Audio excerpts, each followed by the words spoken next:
In today's 2-Year Well-Being segment, we're talking about a disease that has an unknown cause with symptoms that vary from person to person and that has no cure.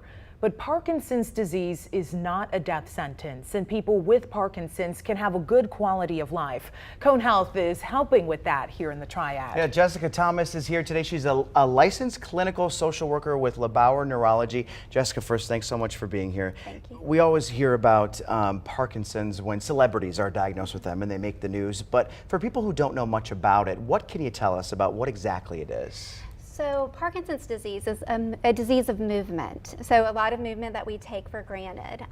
People with Parkinson's may experience rigidness or stiffness. They may experience tremors or dyskinesia, involuntary movements. They may move a lot slower than you and I might. And then they also might have a softening of a voice. It's very different from person to person though. Yeah, and you talk about people, we're told that there's about 60,000 Americans who are diagnosed with Parkinson's every year. You know, what are some of the steps, Jessica, that people can take to live well while they have Parkinson's? So if you have Parkinson's disease and you live in this community, you're in a great place because we have a healthcare system that has really great multidisciplinary care, and we have a movement specialist at Cone. But so one thing is having a good healthcare team. The other thing for living well is exercising. Cardiovascular exercise is incredibly important with Parkinson's. Also, it's important to have socialization, interacting, being engaged, doing stuff like that.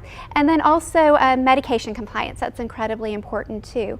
There's a lot of little pieces together, but this community offers a lot of programs for people to live well with their disease. Adding on to that, you know, this is so encouraging too. There are programs, support groups, exercise opportunities that can help. This video we're showing right here is a local drumming class. How do these types of programs make a difference? So it's two-pronged. One way is that it's a community partnership, and so it involves the community into caring and helping us to do things for people to live well with Parkinson's. But what we see is, like in the drumming, we see improvement in cognition. You're having to work really hard to remember patterns. You're seeing a little bit of physical exercise, but not nearly as much.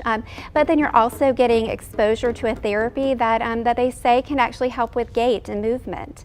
And more than anything, they're getting connection, socialization, and the opportunity to do something that they wouldn't have otherwise without this community partnership. Yeah, and you talk about the community partnership, and there's an event that you guys are hosting to help some people here in the Triad get the resources that you need. Can you talk to us a little bit about that? So this Friday, we're having our 3rd annual Parkinson's Education Symposium, and this is a pretty big deal. We have almost 300 people registered, and we have a couple of spots left. And at this program, people are going to, one, learn about a brand new program that we're rolling out within our community. They're going to get research updates from Dr. Tad, our movement specialist at Cone.